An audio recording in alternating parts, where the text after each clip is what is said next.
दया शांति त्याग संतोष आदय। और उसका एक स्तंभ होता है त्याग। त्याग का मतलब क्या है? जो पुरुषार्थ की सच्ची परीक्षा होती है उसी का नाम है त्याग। तेन तक्तेन भुंजीता मागृत कस्य शुद्धनम। उपनिषद का ऋषि कहता है कि अगर तुमको बड़ी उपलब्धि करनी हो, अगर तुमको मनुष्य से देवता बनना हो, तो आप त्याग करना सीखो। हम लोग संग्रह करते हैं, हम लोग बहुत सारी चीजों को इकट्ठा करते हैं और वही संग्रह की हुई, एकत्रित की हुई सामग्री, वस्तु, विचार हमारे जीवन को रोगी बना देते हैं।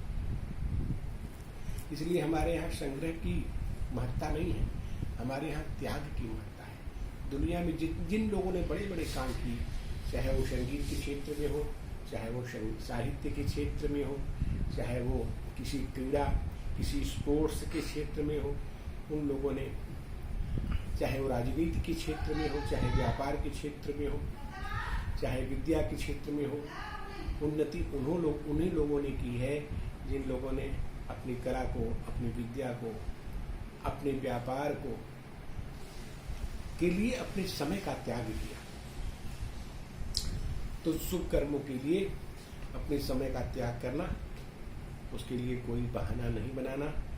ऋषि कहता है जो समय का त्याग करता है तेन तक्तेन भुंजीता, उसके पास देवताओं का सारा ऐश्वर्य अपने आप आ जाता है।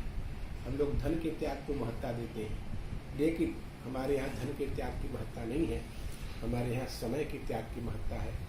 और यह एक सबसे अच्छी बात है कि बिना किसी पक्षपात के,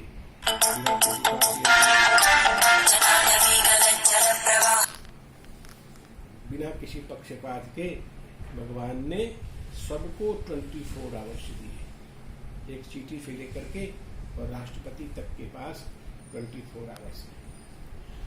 और उस समय का जिसने सदुपयोग किया, उस समय को, उसकी महत्ता को जिसने समझा, उस समय की गौरव, उसकी मर्यादा को महत्व दिया, निसंदेह आज वही लोग बड़े होते हैं। तो यही त्याग करने का मतलब धन का त्याग नहीं, त्याग करने का मतलब है आप अपने मार्ग में चलते रहिए, त्याग पूर्वक चलते रहिए। आपको क्या लाभ होता है, क्या हानि होती है, आपका कितना मान होता है, आपका कितना अपमान होता है, आपको क्या मिलता है, आपको क्या नहीं मिलता है, ये सब रास्ते में बहुत कुछ आएंगे। लेकिन इन सब का अपने विवेक से त्याग करते हुए अपने मार्ग पर चलते रहना, यही धर्म है। इसी से प्रकृति को, सृष्टि को, परिवार को, समाज को बल प्राप्त होता है और इसी से जीवन चलता है। अस्तु।